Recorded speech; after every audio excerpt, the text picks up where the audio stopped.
tangan-tangan ng Panginoon. Lahat ng aspeto sa buhay mo na pakiramdam mo ay binulag ng kaaway.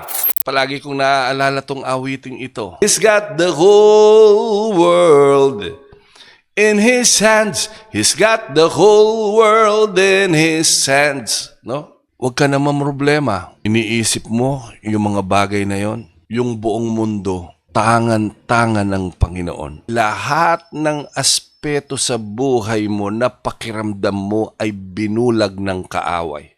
Lahat ng aspeto sa buhay mo na kailangan mo ng himala. Ang kagalingan na nagmumula sa Panginoon ay hindi lamang pisikal na kagalingan. At ang tanging tanong lang sa iyo ng Panginoon, naniniwala ba kayo na mapapagaling ko kayo? At naniniwala tayo, meron tayong Diyos ng himala. Sa lahat ng sitwasyon na pinagdadaanan natin, patuloy na kumikilos ang ating Diyos ng himala.